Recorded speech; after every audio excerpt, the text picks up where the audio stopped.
এখন পরিস্থিতি খুবই ভয়াবহ। কারণ বাড়ি গেলাম, দেখলাম যে কেউ বাক করতে পারে নাই, কারো ঘরে খাবার নাই, শুকনো খাবার নাই, ঘরে থাকার মতো স্থান নাই, অনেকেরই ঘর পড়িয়ে গেছে, গরু বাছুর ছাগল হাঁস মুরগি রাখার কোনো জায়গা নেই, বাড়ি গলা পর্যন্ত পানি। কারোর কিছু পরামর্শ দেওয়ার মতো নয় যে আপনারা যাবেন কোথায়, যাবেন কী করবেন। আমাদের পার্শ্ববর্তী কোনো সাইক্লোন সেন্টার নাই। আমাদের পার্শ্ববর্তী কোনো সাইক্লোন সেন্টার থাকলে হয়তো সেখানে যাইয়া হাঁস মুরগি গরু ছাগল এগুলা রাখতে পারতো, প্লাস মানুষজন অবস্থান নিতে পারতো। আমাদের এখান থেকে সাইক্লোন সেন্টার হচ্ছে 4 থেকে 5 কিলোমিটার দূরত্ব।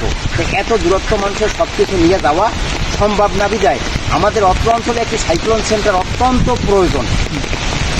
আর এই সার্বিক পরিস্থিতি এটা কিভাবে যে আসলে আল্লাহ এটাকে দূর করবে, এটা কিভাবে মোকাবিলা হইবে জানা নেই। এখন পর্যন্ত খুবই ভয়াবহ দেখা যায় পরিস্থিতি।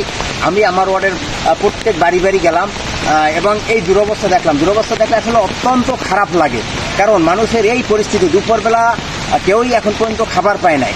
আর আমরা যে খাবার সংগ্রহ করিয়ে কিছু দেব, আমাদের দোকানপাট সব কিছু বন্ধ, শুকনো খাবারেরও ব্যবস্থা করতে পারতেছি না। বিভিন্ন জায়গায় দাঁড়িয়ে দাঁড়িয়ে গেছি, বিভিন্ন দোকানে গেছি, কোথাও দোকান খোলা পাওয়া যাচ্ছে না। আমাদের এই পার্শ্ববর্তী দোকানে পানি ঢুকে গেছে, খাবার নষ্ট, দোকানদার কোথায় আছে, বাইসে আছে না কি করছে। এই হলো আমাদের সার্বিক, আমাদের এলাকার এই যে উত্তর উত্তমপুর এলাকার এই হলো সার্বিক পরিস্থিতি। ধন্যবাদ ভাই। তারপর ভাই বড় ধরনের সাময়িক যদি সমস্যা আমরা জানাবো, বিপদ আপদে এগিয়ে আসবেন। সার্বক্ষণিক চেষ্টা করব যে এই এই পানিবন্দী লোকদের পাশে আমরা কিভাবে দাঁড়াইতে পারি। আমরা এই জন্য আমরা একটা টিম গঠন করব, কালকে সকাল থেকে আমাদের টিম কাজ করবে।